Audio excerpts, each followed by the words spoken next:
Hey, what's up, everybody? Thank you for checking me out. This is Echo Simpson. Today is a beautiful day here in Cape Coast, and what you're seeing right now is just in front of my house. So, I woke up to see these beautiful snails moving around my yard, and this is an indication that I think very soon I might want to start a snail farm. Okay, snail farming in Ghana is booming because in Ghana we eat snails. Look at that. So this is one of the snails. Okay, and then I don't know whether these guys are mating, but they look like they are chilling. They are having fun right here.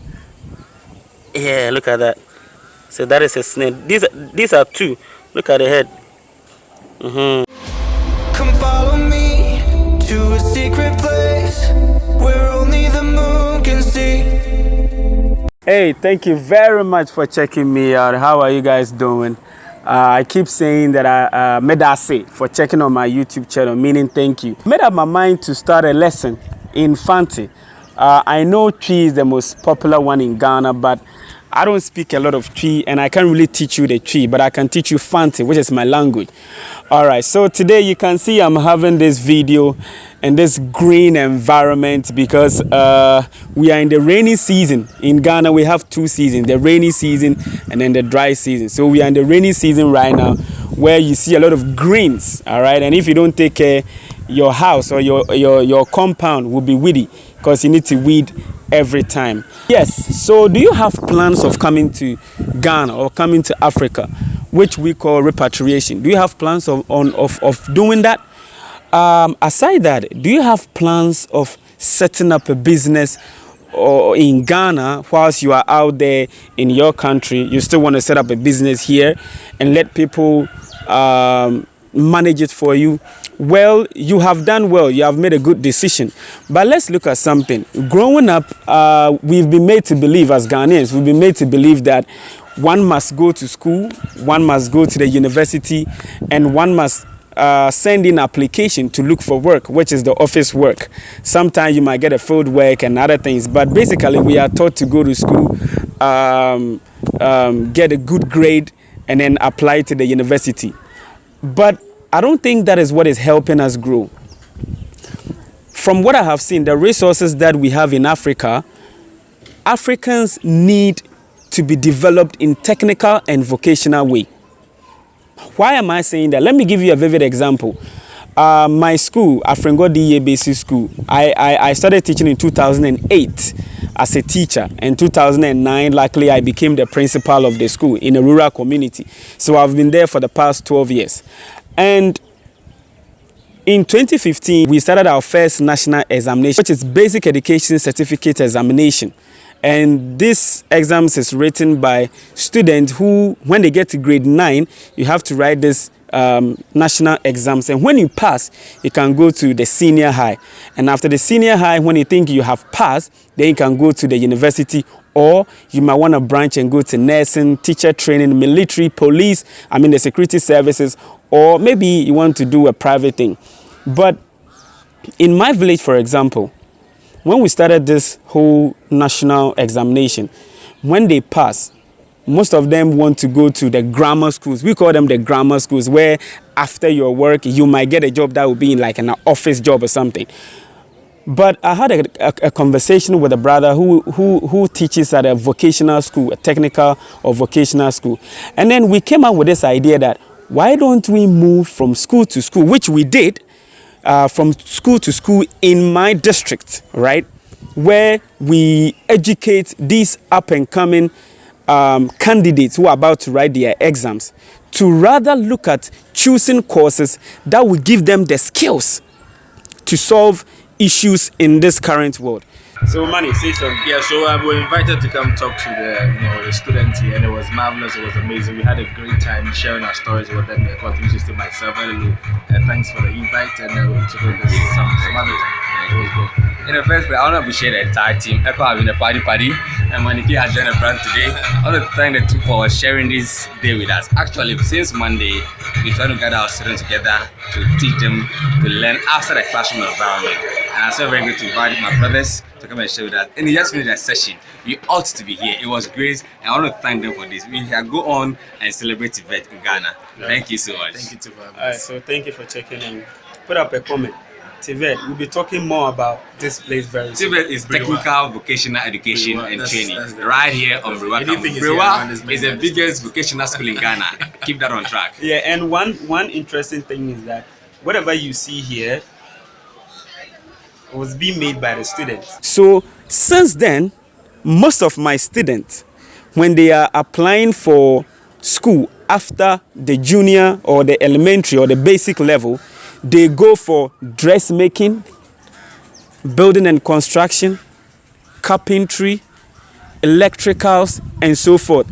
And to be honest with you, right now in my village, we have all these trade or skills that are making it happen.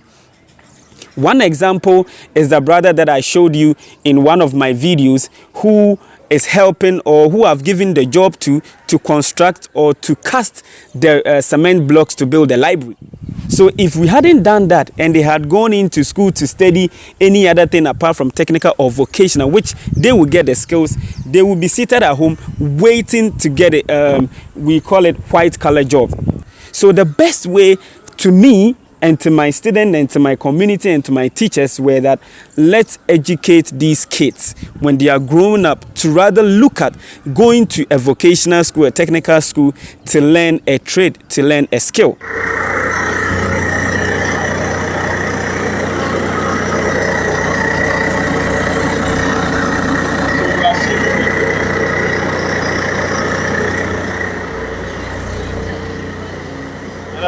What are you doing?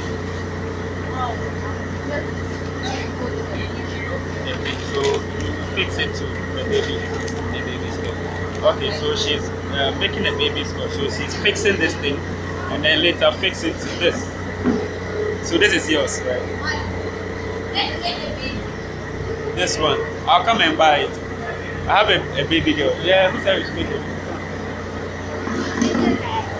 Okay. So what is your name? Okay. Which course are you offering? First. So what have you done so far?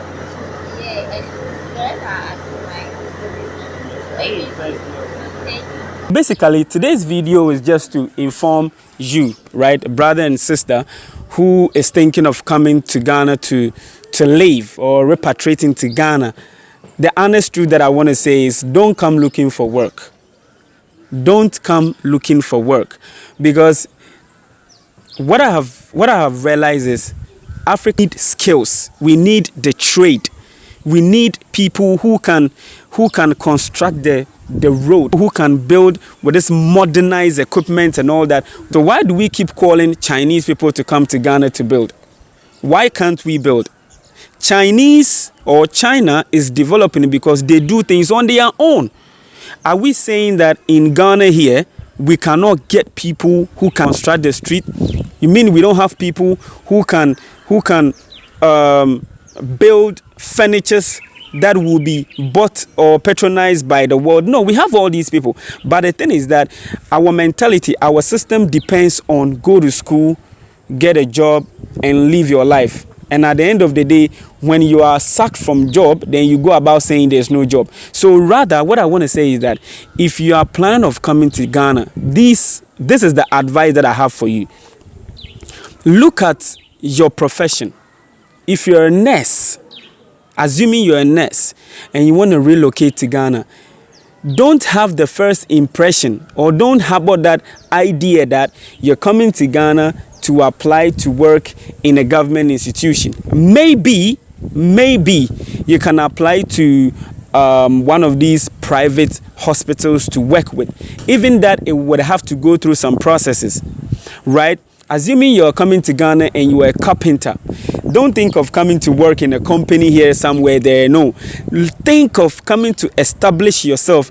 To be honest with you, I know most of you wouldn't agree with me on this one, but to be honest with you, our brothers and sisters in the diaspora are more skilled than us, than those in Africa. Yes, that is why everything Africans will pick a plane, go to United States, go to Canada and ask for information, ask for knowledge. All right, it is not that we don't know, but in every situation. There is somebody who has tested and tried, and they have started using that in developing their country. That is why we always go to them. We haven't tested it because all that we think of the theory, just go to school and get a job. No. Basically, if you're coming to Ghana, I suggest that you come in with that entrepreneurial idea or mind. Yes, come in with the skills that you have learnt. Speaking to some of you, I was speaking to a sister from the UK, one from the US, and they were like, Echo, I'm coming to Ghana. When I come, I want to set up my own farm. I want to set up a school that will teach people who want to go into plumbing, who want to go into carpentry, who want to go into masonry. This is what we are looking for when you come.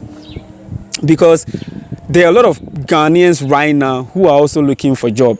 I'm not saying they are better than you or you are better than them, but the job opportunity here in Ghana is limited. Okay, even in our health system, we have nurses who have completed 3 years course in nursing school, but they are home. They are not getting the government to post them. We have teachers who are sitting in the house because they've not been posted. Here in Ghana, when you're done with your teaching or with your nursing school, which goes for 3 years, the government will find a place where there is a vacancy across the country and then post you there to go and work. I don't know if it works like that in your country. Is that how it works? If you enter into such training services like teaching or nursing or even doctor, right? Does the government or your local government, do they send you somewhere to go and work so that they can pay you, or you would have to go look for the job yourself? All right, so we are looking at entrepreneurial skills like going into farming, because that is what is happening right now. Whatever we eat, whatever we take is farming, okay? And when you come and you want to try this farming, try rice farming, try plantain, cassava, try these veggies. I mean, we need veggies all the time. So I will ask you to try and go into farming. Another thing is animal farming. When I say animal farming, I'm talking about goat rearing, snail rearing. Like I was telling you this morning when I woke up, I saw these.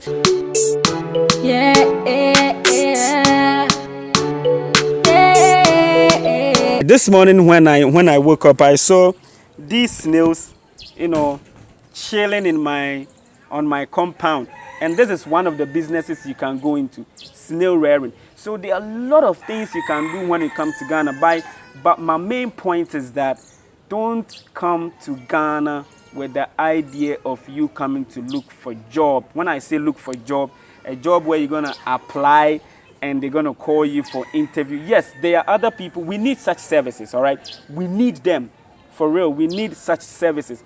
But what I'm saying is come in with a different mentality of coming to help build the motherland. And when you want to help build the motherland, that is where you need to come with the skills that you have learned. So, yes, let me allow them to just go on and party on my yard. So, today's video is just short. It's just to inform you that come in with the idea of setting up your own business. Don't look at coming to work for the government, because there's a backlog of unemployed people out there who need job. So if we can make relevant contribution to Africa, then let us bring whatever we have learned from the West, whatever knowledge, whatever skills we have learned from the West to come help develop Africa. So thank you very much for watching me. If you think that I've made a point with what I'm saying, then go ahead, pull up a comment and let's discuss. Okay, sometimes when YouTubers make videos, we only share our opinion, okay, on the subject matter. It is not for you to come and say, no, you are wrong, no, you are right. You too, you have the platform to come up and then share what you think about the same subject matter. All right, so thank you very much for checking us out. Make sure you subscribe to my YouTube channel if you've not. Get on Patreon. You can donate $1, $2. These funds help us make relevant videos for you guys. So as you can see, I made this video in this green area. So I have this in my house. So anytime the weather is so hot, trees provide shades. Yeah, that was a cock. making noise and all that. So the tree provide shade. So every time that I'm in the house and the room is too hot, I just get out, sit in my backyard with a lot of greens. And if I have a glass of wine, I just go ahead and sip it. But aside that, this is me and this is how I live my life. So hey, let's come together. Let's build Africa by the knowledge we have all learned together. You know, when you come, there are equally good brothers and sisters on the motherland who also have that mentality not to look for government work. Not saying government work is not good, but not to follow the crowd and say the government is not giving me job, the government is not giving me job. We have brothers and sisters who are on the motherland who are also geared towards, you know, the passion that they have is geared towards building their own kind of system, their own kind of life, whereby they are more of entrepreneurial. Okay, I have brothers who are into big farming system. Yeah, I have sisters who are sewing these wonderful African wares that you would love it. So when you come, this is what we expect both of us to do. You bring your Western knowledge, I bring my African knowledge, we put it together and then we can conquer the world. So if you have these ideas in mind, just put up, send me an email. My email is always available. Just send me an email. I will connect you to one of these brothers or one of these sisters who are into whether fashion, who are into dressmaking, farming, furniture and all that. So that is what I want you to have in mind when you're coming to Ghana to stay